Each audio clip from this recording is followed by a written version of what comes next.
Juste en dessous de ces calculs d'intervalle et d'écart interquartile, vous avez 3 petites questions. La première, si tu es un élève du groupe A et que tu as obtenu 46, est-ce que tu fais partie des 25% des élèves avec les moins bons résultats? Eh bien, puisqu'il y a une notion de 25% avec les moins bons résultats, on parle ici clairement du quartile qui reprend les moins bons résultats, c'est-à-dire le quartile 1. Et en réalité, ici, 46, c'est bien plus petit que 54, qui est le quartile 1. Donc, la réponse, c'est vrai. Donc, car 46 est inférieur à Q1. Si tu es maintenant un élève du groupe B, est-ce qu'avec 58, tu fais partie des 50% des élèves avec les meilleurs résultats? Eh bien, les 50%, ça fait référence à la médiane, donc à Q2. Pour ça, il faut retourner voir juste au-dessus. Le quartile 2, dans le groupe B, on avait obtenu 56. Or, ici, on vous demande pour 58 points.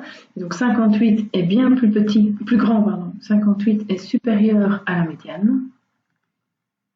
Donc, c'est vrai, je fais partie des élèves avec les meilleurs résultats.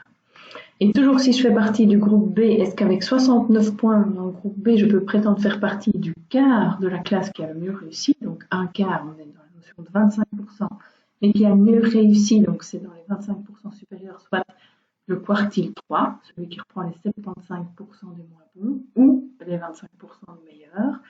Et donc, c'est vrai aussi, car 69 est supérieur à Q3. Q3 qui vaut, pour rappel, juste ici au-dessus, 67.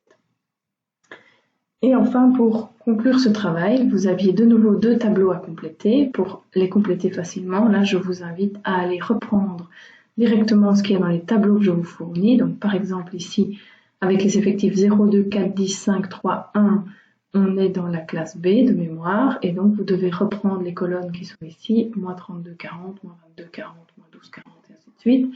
Les élever au carré, multiplier par les effectifs, et en fait, finalement, le chiffre qui nous intéresse, c'est uniquement celui qui se trouve dans la case ici en bas, donc 3656.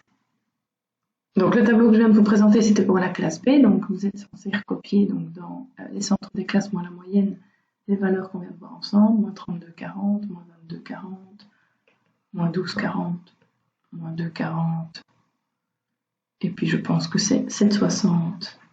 17,60 et 27,60. Vous élevez ces valeurs-là au carré, donc 32 au carré, on est de l'ordre de 1000, 1049,76, bref, vous complétez toute cette colonne-là. Vous multipliez cette colonne-là par les effectifs, donc par 0, ça va faire 0. Le chiffre que vous obtenez ici, vous multipliez par 2, je crois qu'on obtient 1003,52, etc. pour toutes les 15 qui suivent. Et le total qui nous intéresse, c'est le 3656. On va faire exactement la même chose pour la classe A. Pour la classe A, il suffit alors maintenant de venir remplacer les chiffres par les effectifs de la classe A. Donc 1, 1, 1, 12, 5, 2, 3. Évidemment, dès le début du travail, vous auriez tout de suite pu compléter tout le tableau. Et vous voyez ici que les 3 dernières colonnes sont celles dont on a besoin. Donc on a moins 34,80, moins 24,80, etc. jusqu'à 25,20. On élève au carré, on multiplie par les effectifs, et le total, cette fois-ci, qui nous intéresse, c'est 4824. Bien.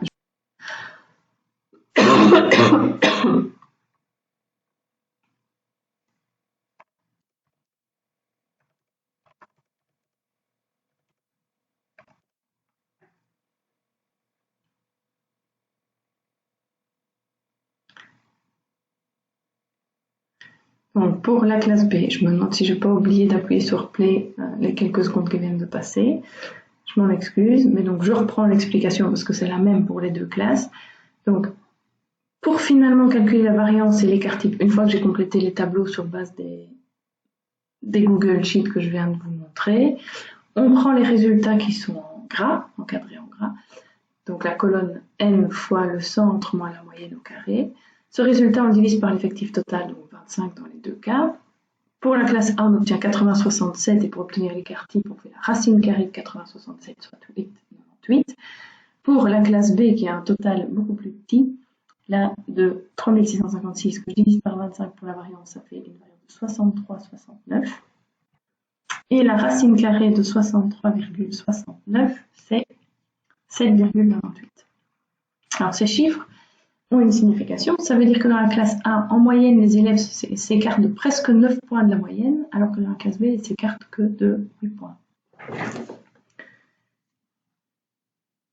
Et donc, sur base des deux écarts types qu'on a sous les yeux, on va maintenant pouvoir dire quelle est la classe qui est réellement la plus homogène et voir si ça confirme bien nos résultats précédents. Alors, pour avoir une classe homogène, en fait, il faut un écart type le plus petit possible, puisque l'écart type, comme je viens de le dire, définit l'écart en moyenne de tous les élèves de la classe, donc des 25 élèves, par rapport à leur moyenne générale, des 57 et 59 qu'on a obtenus au départ.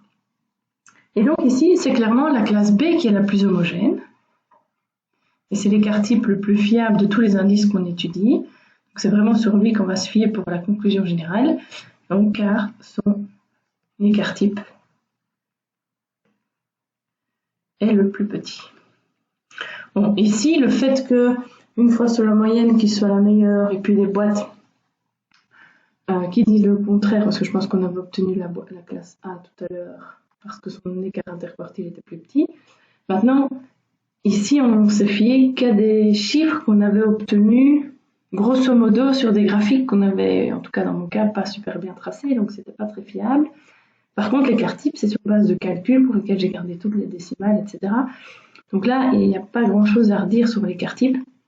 Donc clairement, on peut s'y fier pour conclure que c'est la classe B qui aura les résultats les plus homogènes, même si la moyenne est un petit peu inférieure à la classe A. Dans l'ensemble, les élèves réussissent avec des points proches de 57.